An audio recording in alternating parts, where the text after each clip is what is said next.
Assalamualaikum warahmatullahi wabarakatuh. Innal hamdalillah nahmaduhu wa nasta'inuhu wa nastaghfiruh wa na'udzu billahi min shururi anfusina wa min sayyiati a'malina. May yahdihillahu fala mudilla lahu wa may yudlil falan tajida lahu waliyyan mursyida. Inna afdalal ilmu huwal ilmu bil Qur'anil Karim alladzi la ya'tihi al-batil min bayni yadayhi wa min khalfihi.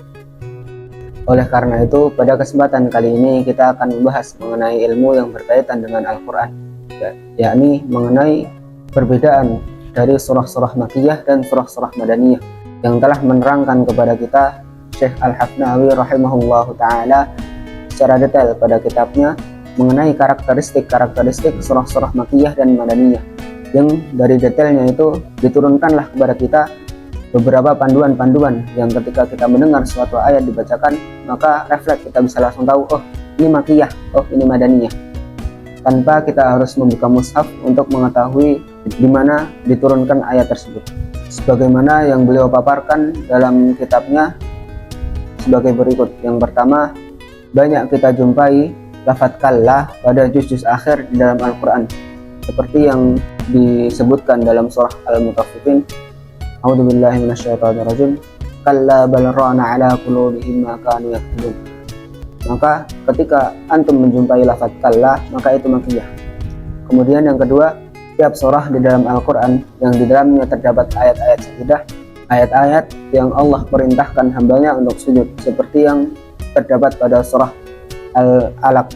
Ketika antum membaca surah Al-Alaq, kemudian di akhirnya antum menjumpai wasjud waqtarib, maka ketika antum mendapati tanda sajdah, maka itu Makkiyah. Kemudian yang ketiga, setiap surah di dalam Al-Quran yang diawali dengan huruf-huruf haji atau biasa disebut di berbagai tafsir sebagai huruful muqatta'ah, maka itu Makkiyah, kecuali yang terdapat dalam surah Al-Baqarah. Sebagaimana Al-Baqarah diawali dengan huruf-huruf muqatta'ah, akan tetapi dikecualikan dalam surah Al-Baqarah atau ditetapkan dalam surah Al-Baqarah sebagai Madaniyah. Kemudian yang keempat, setiap surat yang di dalamnya terdapat kisah-kisah mengenai umat-umat terdahulu, mengenai kisah Adam alaihissalam, maka itu Makkiyah, kecuali yang terdapat dalam surah Al-Baqarah. Seperti yang kita tahu, di dalam surah Al-Baqarah itu terdapat banyak kisah-kisah mengenai umat-umat terdahulu, seperti kisah-kisah mengenai Nabi Sulaiman alaihissalam atau Nabi Musa atau umat-umat terdahulu, cerita-cerita tentang umat-umat terdahulu, maka itu Makkiyah, kecuali yang terdapat dalam surah Al-Baqarah. Yang kelima, kebanyakan surah-surah Makkiyah itu ayat-ayatnya pendek secara aghlabiyah dan di dalamnya mengandung mengenai pentauhidan Allah dan bukti-bukti mengenai hari-hari kiamat.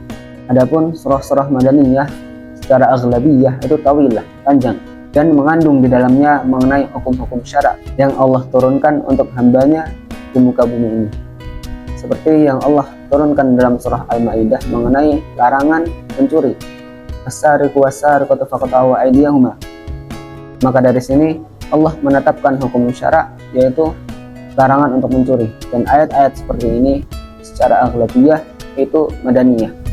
Kemudian yang terakhir yang Allah turunkan di Mekah itu dengan lafadz ya ayyuhan nas, sedangkan ayat-ayat Madaniyah Allah turunkan dengan lafadz ya ayyuhalladzina amanu. Akan tetapi ada ayat-ayat Al-Quran Madaniyah yang diturunkan dengan lafadz ya ayyuhan nas, seperti yang terdapat dalam surah Al-Baqarah, kemudian An-Nisa, kemudian surah Al-Had dan Al-Hujurat. Di dalamnya terdapat ayat yang berbunyi ya ayyuhan nas, akan tetapi Allah turunkan di Madinah. Mungkin sedikit dari yang bisa saya sampaikan, kurang lebihnya mohon maaf. Assalamualaikum warahmatullahi wabarakatuh.